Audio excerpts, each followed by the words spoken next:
আর বর্তমানে যারা বিএনপি করেছে তারা ভালো অবস্থায় নাই। যারা 5 অগস্টের পরে বিএনপি সেজেছে তারা ভালো অবস্থায় আছে।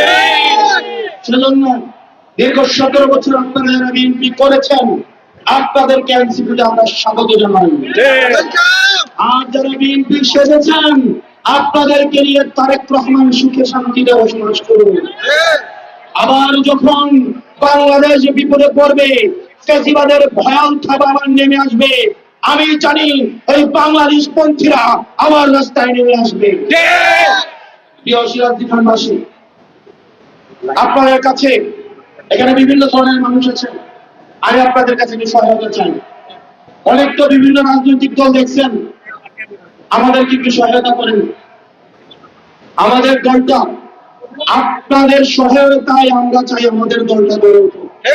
আমরা চাই আপনাদের রাজনৈতিক দল আপনারা গঠন করবেন এবং যেই রাজনৈতিক দল আপনাদের পক্ষ হয়ে কাজ করবে। সেজন্য এনসিপির দরজা আপনাদের জন্য খোলা। এনসিপিতে সদস্য হতে আপনারা এই সিরাজদি খান সহ আমাদের মুন্সিগঞ্জের আহ্বায়ক সেক্রেটারি যারা রয়েছেন তাদের সাথে আপনারা যোগাযোগ করবেন। এবং আমরা চাই প্রয়োজনে আমাদের 10টা লোক হোক, 20টা লোক হোক, একদিনে সম্ভব নয়, তবে একদিন অবশ্যই সম্ভব। অভ্যুত্থানের পরে আমরা দেখেছি অন্তর্বর্তীকালীন সরকারের সময়ে যে আইন শৃঙ্খলা পরিস্থিতি ছিল, বর্তমানে সেই আইন শৃঙ্খলা পরিস্থিতি আরো বেশি নাজুক হয়েছে। আমরা দেখেছি থানায় ঢুকে পুলিশকে পিটিয়ে আসামিকে ছিনতাই করে নিয়ে যেতে।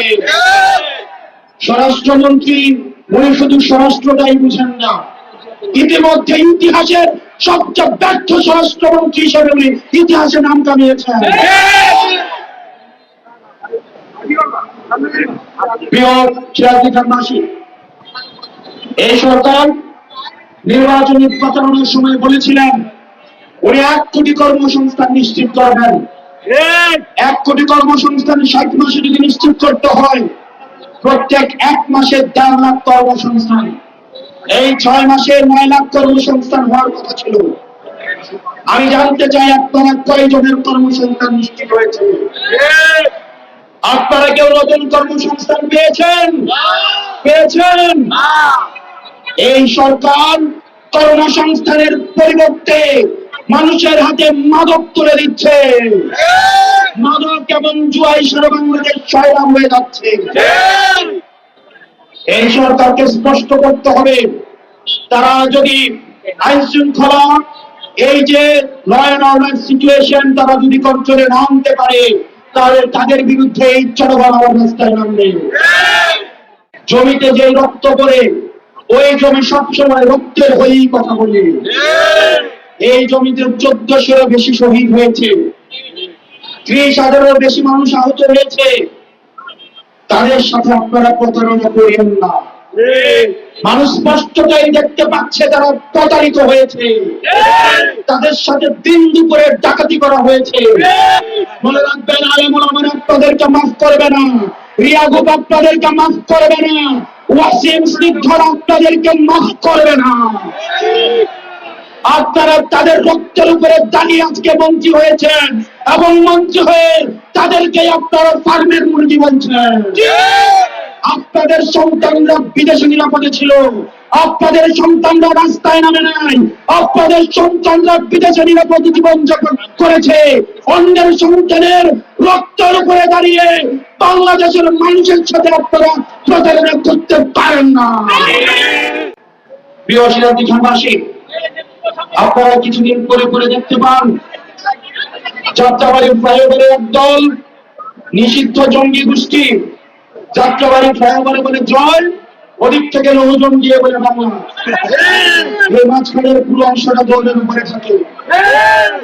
যারা দৌড়ের উপরে থাকেন আপনাদেরকে আমরা বলি, আপনারা যাদের জন্য জয় বাংলা স্লোগান দেন, এই খুনি শেখ হাসিনা উনি আপনাদের দিয়ে কত চিন্তা করেন একবার দেখেন। ওনার নিজের ছেলে হচ্ছে আমেরিকান সিটিজেনশিপ, ওনার নিজের মেয়ে হচ্ছে কানাডার সিটিজেনশিপ, ওনার আপন বোন হচ্ছে ব্রিটেনের সিটিজেনশিপ, ওনার বোনের ছেলে হচ্ছে ব্রিটেনের সিটিজেনশিপ, মেয়ে হচ্ছে ব্রিটেনের সিটিজেনশিপ। ওনার বংশের একজনও বাংলাদেশী নাগরিক না। আপনারা মনে করেন উনি হচ্ছে দেশে আসবেন আপনাদেরকে বাঁচাতে। উনি যদি দেশে আসতেনই উনার ছেলেদেরকে, উনার মেয়েদেরকে, উনার পরিবারকে উনি আগস্টের শুরুতেই বিদেশে পাঠিয়ে দিতেন না।